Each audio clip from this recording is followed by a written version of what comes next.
It's getting heavier by the minute. We're here live inside the Noman Green Screen hangar again now in the back of the Noman Green Screen store. We are sitting with Disney Interactive's own Matt Thorpe and Shane Olson. Guys, thanks for sitting with me. Thanks for having In us. that order. Look at this guy's mustache. I want to draw attention first and foremost. From one point to the east to west, this guy knows the best. So before we get too far into this conversation, we wanted to take a moment and thank and give a shout out to some people on the team. Let us know. I would, nerves get the best of you. Out there, I just wanted, and I forgot to call out our colleagues. There's a handful of sculptors that we work with, Ian Jacobs and Brad Bullender, Brian Allen, and Matt Thorpe, of course, and myself. And we have a bunch of contractors that work with us, some guys from other studios that help us out time to time. We just want to thank everyone that helps us out, and everybody else at the studio. I did say that, but I just wanted to personally, call out the Shane, other you're a people sweet man. I want to that draw helps- attention to that. helps This us. is the commensurate gentleman to take time and pause here. You could have just said, hey, whatever, man, I forgot about you guys, but you're really sort of indicative of the great fabric. bunch of guys. Great bunch of guys. This is like Utah's finest here. Yep. Yeah, I find that. Everyone I know from Utah is so pleasant and sweet. I almost feel like it's pseudo-Canada. Crossing over, Right. So we have a you- couple Canadians too. Hey, listen, we're here, myself included. We got some hockey-playing friends behind the camera, as we were mentioning.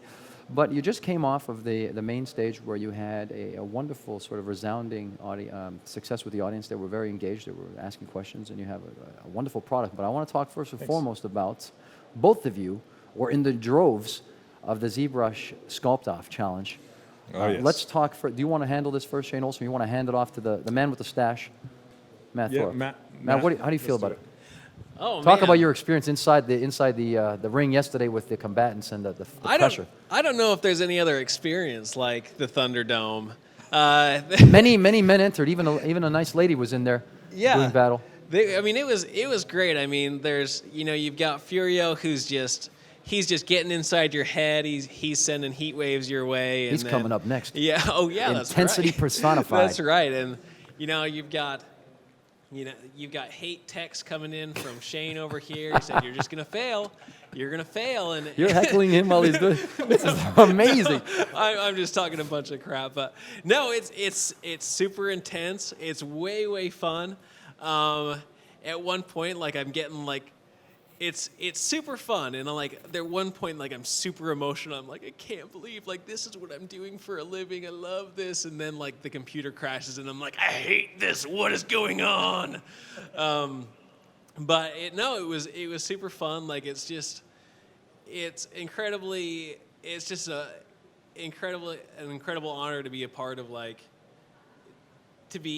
these guys, to kind of brush shoulders with them and hang out and see what these guys come up with, because it's across the board just incredible talent. So It's safe to say the community is stronger than ever before, and Oh, this is yeah. just an example of it coming to life, ripping ourselves from the forum, the digital realm, and into the real world. To go head to head like that is something that I think is just going to continue to be very popular. And the belts are on the line. Did you feel the tension in the room? What was your sentiment for Paul Liao and Justin Goby Fields? Do you think they were sweating it? Oh, I think they were sweating it. I mean, I saw Paul, and he comes in with a straight face, this is all cool, but he's very much wanting to keep that belt. Was he sporting the belt? He wasn't sporting would've the belt. sported the belt. He's keeping his distance, but he's keeping his heart on the belt, I think. Okay. He doesn't want to keep it From too the far, inside, yeah, right? from We're getting the this, inside, yeah. getting this from the inside. I know what I would have done. To quote the great Mike Tyson, I would have played a little skullduggery and showed up with the belt and all kinds of nonsense, feather boa and all. You saw them flying in the air. So Right. what about you, Shane? Let's talk about the experience of being there, surrounded with greatness again. Another example. Well, it's very nerve-wracking. Yeah, heavy competition, right? Yeah, so much anxiety. Wondering why I was there, Well, we know why you're there. You're a humble guy, a sweet guy. Thanks, man. But, one particular moment, I have these earbuds that I was wearing and listening to. I have a channel on Spotify called Songs to Sculpt to. What were you listening to? Just movie soundtracks. Okay. Like Pirates. Wait, listen to Heat Harry or something? Potter and something like that. And, but, these earbuds, I could hear my heart beating through my earbuds, geez. and because I was so nervous and so just pumped, and I was having a great time, and just looking around the room, just seeing all the amazing sculptors, and just like, it's kind of like when you're in a test in college or something, you're just looking around going, you know. That's a But good point. It's really, really fun. You It's had that a blast. experience. You they put everyone in that big room to write them final exams. You know, I used to go Right, in there and think, right. man, I can outwrite these people. This is not a problem. I'll be in and out of here in 29 minutes. You guys can sit in here and waste the rest of your day. I got things to do. So you feel confident?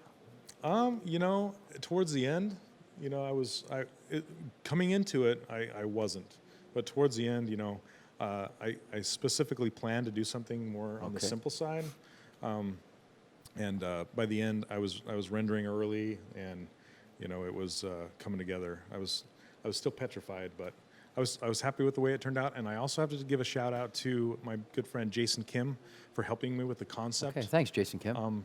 Yeah, he's an amazing concept artist, and I came up with the idea behind it. It was a dandelion losing his hair. Oh, it's geez. a little close to my heart here. This guy. And you know, and I came to him with the idea, and he sketched it up for me really fast, and so I was prepared, and Sweet it felt deal. good. Yeah. So like a sandstorm floating through the desert, do you feel that we could potentially be looking at a 2-for-1 deal, the two of you walking away with the belts, leaving the building as champions? We're Well, that's a good competing point. against Yeah. each other. You know what? Yeah, That's my that was apology. hard. I, That was I, hard. Money's on Shane. Oh, geez, I'm not going to do this. Forget it. Strike the question. Strike it from the record. Strike it. I lost myself there for a moment. Strike it from the record. Let's not talk about that anymore. We'll move forward. We're not trying to cause any dissent that could find its way into the offices of your company. We're all good. Yeah, Monday morning. Look out. Here we go. Blame Louis Tucci, ladies and gentlemen. They get a phone call from the head office. You jerk. What did you do? You destroyed our team dynamic. Anyway. So we'll make up for it tonight. We're going to have a nice party here, Saturday night special, as I like to call it. There's going to be a DJ and all kinds of live jazz happening. So Oh, nice. we're going to have some drinks, and we'll make it sort of beer under the bridge, as they call it. Let's move on. I want to talk a Sounds little good. bit about, we were talking off camera and on camera earlier inside the main screen room. You're both very sort of nice to give back to the community in a way of giving back in tutorials. We're talking about the Gumroad experience, for instance. What are your sentiments on that? I know you've produced a lot of information at this point, but there's perhaps a new sentiment you might have on that. What do you feel about that lately? Well, I really like teaching. Me too. It just feels really good. high five. And thanks. And I love hearing back from Yeah. people and seeing what they can do with what I've taught them. It's a really cool feeling. And I It's did inspiring. a handful of tutorials for digital tutors, and they did really well. And I wanted to do something on my own, so I've done one, and it's at this is my shameless plug. It's at 3dcharacterworkshop.com, and Matt has one of his own, and I'll hand it to Matt so he can say. Yeah, here's a plug, I guess. So yeah, I've got my own couple. I've got a few sets of tutorials on Gumroad right now that I've been teaching, and it's on gumroad.com/redbeard. And I've actually, you know, it's something that I've been new to, but I've actually found a nice knack for teaching ZBrush tutorials, and I do it in a slightly different way. But people have really liked what I've been doing, and they've been sending me some really great stuff. So I've had some great success with it, and go check it out, I guess. Yeah. We're gonna do more. We're gonna do More's more. coming. More's coming. We were talking about the price point and how I think we sort of started to agree before we came on the record. We may have to go on the record here with this. This is Oh, yeah. uncomfortable spaces and uncomfortable places. We're charting sort of new territory, rather, uncharted territory. How do you feel about the price drive down that's occurred on that particular Right. website? So where you see I've got a couple. So the two that I have right now, I have an intro to ZBrush that's 25. It's fairly moderately lower price, and then I have an advanced ZBrush class at 65, which on the Gumroad spectrum is low. But actually, you know, I've put probably How long is that? 100 plus hours, way more than that. So you're that's- getting you're getting you know, a they're bargain getting of a lifetime. A way big bargain for the amount of time that I put into this, not just of like sculpting time, but the amount of thought, you know, put into the character design theory. It's not just like, okay, this is how you do it, but it's thought processes of like, this is the ideas that go into like character design. It's so much more than just of this is how you make a hat, you know. So I don't know, and that's I guess Gumroad is kind of getting a bad rap because you're seeing a lot of people like, oh, here's how to build a character for $2 or $0, or, you know. And I think artists are undercutting themselves and selling themselves short. You know, we're worth a lot of, you know, we're worth a lot. You've got to sell yourself. You know, we can't just sell yourselves for $2. You know, you're Well, if you were to calculate that, you'd probably work for about 3 cents. right, exactly. And, So I don't know about you, but I can't name one thing I can buy for 3 cents an hour. Right, exactly. Like I just would never imagine, like, and I debated with my wife. I'm like, oh, I cannot, and because I didn't want to sell it for as much as it was, but she's like, how much work did you put into this? I'm like, well, I probably put into the advanced ZBrush tutorial. You know, I was working on it for probably 6 months, and she's like, why would you sell it for anything less? I think you should sell it for more. And she's probably right. And you know, I don't regret it for putting it at that price point. And people are like, this is worth so much when they actually do get it. So yeah. It's a perceived value there, I think, without sort of sounding like we're slandering the thing. It's Right. not that we're slandering it. We're trying to draw attention to the fact that maybe it's something worth investigating. I think that's what we started talking about off camera. Right. Let's take it over to Shane. You're also sort of providing. You have a bunch of tutorials that are on your website as well. It's not just. I have one that's $20 and one that's Yeah. free. Okay. So this is I have plans for a lot more, and at a higher price point, but it's a lot more content. Okay. And I want to cover the core. I want to, because a lot of people come to me and they're just like, I want to learn ZBrush, but it's just so difficult and convoluted and frustrating. And I'm like, well, it doesn't have to be. I said and that just- before too. Yeah. Yeah, It doesn't and have to be at all. so I want to compartmentalize it and kind of spoon feed the students and say, this is all you need to know about this thing. Don't get overwhelmed with the entire Right. program. Exactly. That's so, what in my time teaching here at the Noman School of Visual Effects the last year or so, whatever, I've oftentimes said that to people. I say, I am confident enough to say that I could take someone off of the street, and in 10 weeks they would have something that resembles a character of some kind. Oh, yeah. And I think that that's a total possibility, and I don't really think they should concern themselves with many of the sort of periphery sort of features. Right. There's enough meat and potatoes to get your mind wrapped around in a 10-week period that I think you could be off and running to the races. Some of the fluff and magic that happens afterward is a matter of sort of taking things to a more complex level, but that's a natural progression that occurs, I think, over time, and I think both yeah. of you have sort of. But that brings me to the point of your professional work, which is an inversion of that, where you're seeing a very much a simplification. We went from, we had the guys at MPC showing a very complex sort of structure and Right. workflow where you had this like very, very intricate detail, to a workflow that is the complete antithesis of that and a stripping down of detail to the sort of a root feeling that you mentioned. Talk to us about that process with these very familiar characters. You decide who can start it off, but what are the challenges associated with that? You said the feeling of so-and-so, the Right. feeling of this character, the feeling of that character, and I knew exactly what you meant because there's this sort of quiet characterization that is occurring. Talk to Right, us a little and- bit more about that. Well, and challenges. we've all seen it, and we've all seen those characters on their films, and we know how that character should act or react or be, and just their essence. And it's very, very, very hard to explain what that is. You can kind of piece together all the parts, but until it's there, you don't know really what it is until you find it. And caricature artists are ones that really have to dig into that, and they have to find that character. And it's just they call it the combination. It's like trying to figure out a lock, and how do you undo the lock? And you're figuring out the combination of that person's face, and it's kind of like the combination of that character. What is it going to take? And it goes into every aspect of the character. It's not just their face. It's not just what they're wearing. It's their pose, what they're doing. Would that character even do that? Their weight, their energy. Their weight. Yeah, would they movement. have a high action pose? Would they just be sitting there solemnly? Right. What would their face be doing? Are they interacting with someone else? That kind of stuff. So. But it's a tremendous opportunity, but at the same time, very daunting task. I mean, you talk about some of the world's most famous characters. Right. I'll draw back to Venom, for instance, as something that I say has been done so many different ways, but then you have this very sort of smooth I wish that I could just press a button and have it pop up. Right, you could right. see it, you know? That's the future of interactive media and journalism. It's for me to think it and say bang. But in any event, that particular character has an embedded culture, just like many of the other ones you showed. Right. Talk about sort of the way that you approach something like that outside of the Star Wars ether. You're talking about Marvel characters Right. who have, you know, a 30-year run before, sort of in a way, Star Right. Wars. So, Going back like- all the way to the early 60s. So like I said on the floor, it takes a small army to come up with these characters, and it's not like we're handed Venom and say just do Venom, you know. And that was another very difficult one. We were struggling with it. I figured it would be. And we had a visitor in the studio.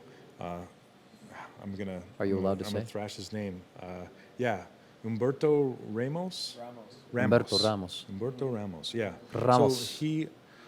So he's an amazing artist, and he just got together with our character designer John Diesta, and just over coffee, and they were just talking about it back and forth. And John was like, "We're having a hard time finding this character," and he just kind of scribbled it out on a napkin, you know.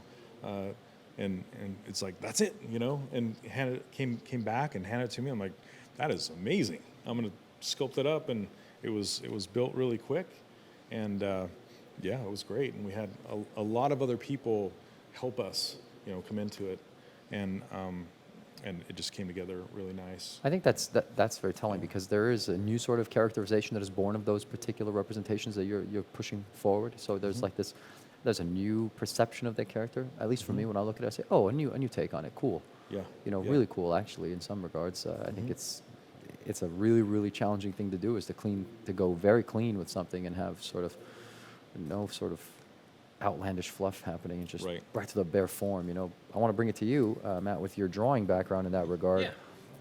Describe for us the transitionary period of going from being a gifted illustrator in that regard, which I think your drawings are very nice, Thanks. to translating that into the 3D realm, and how that's gone for you.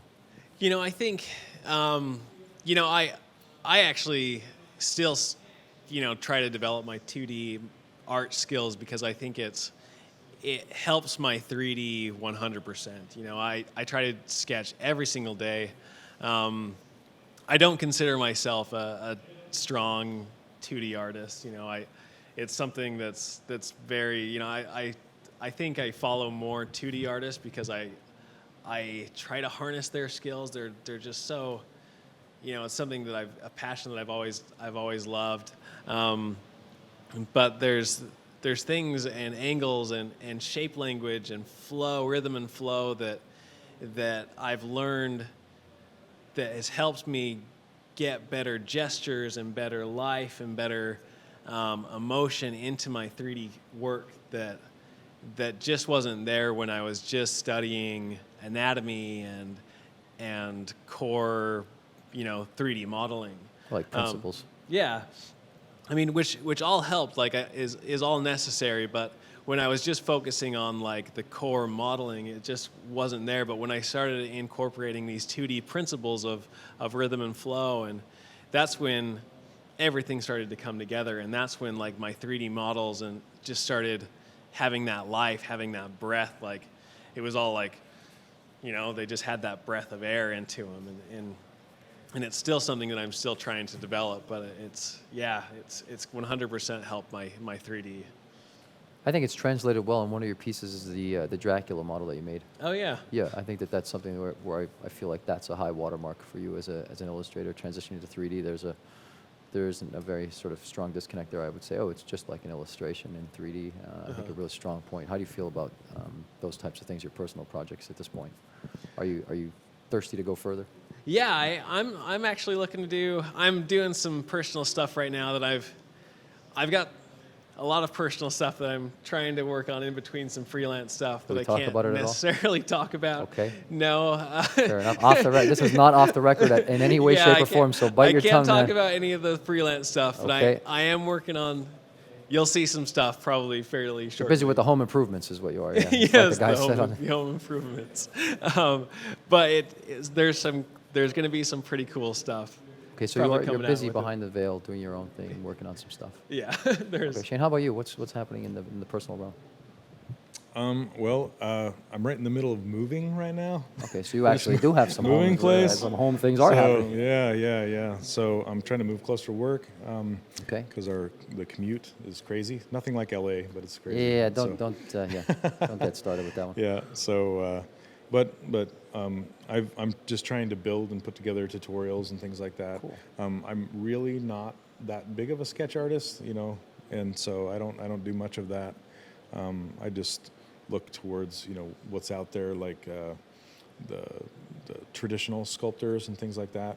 That's where you draw your inspiration yeah, from. yeah, from I have classical a- sculpture. I have a Pinterest page. If you look for me on Pinterest, there's What's your Pinterest tag or handle? just Shane Olson. Oh, cool. Yeah. I'm Funky Worm. Nice. So, yeah, I have three boards on there. One is anatomy, one is traditional sculpture, and one is just inspiring characters. Cool. They're mostly 2D, inspiring characters, and yeah, I just peruse that and just get more. I love Pinterest for that. It's like I think it's a putting fantastic together tool. all your- I wrote it off initially, and I thought, what is this Pinterest? Another thing to keep a hold on. But then I thought, hey, wait a minute, man, this is really neat. I can compartmentalize these constructs of these ideas and just tag them here and tag them there. It came in very handy for teaching students and saying, here's the reference folder. I'm going to show you what this should look like or what this could Oh, look yeah. like, and here's an example of a work, and here's an example of what could be improved upon. Right. So Yeah, I that's think- great. I think that's where do you draw the inspiration from, Matt?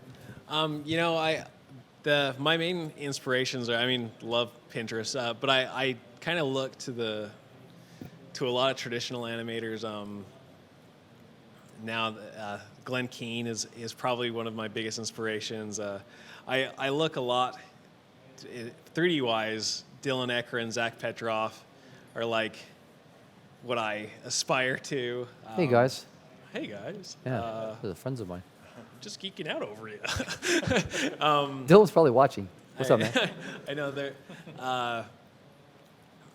El Gunto, he's a 2D artist, which I worship. Brett Bean. There's a bunch of artists that I just have been geeking out over just for years, and Sweet.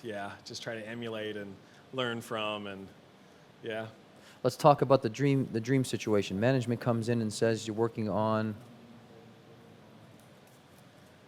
Oh, The Incredibles 2. Okay, there you The whole go. reason I got into it. That would be a full they circle said- twist for you. Brad Bird comes in. Matt, I want you. That's a T-shirt waiting to happen. Right.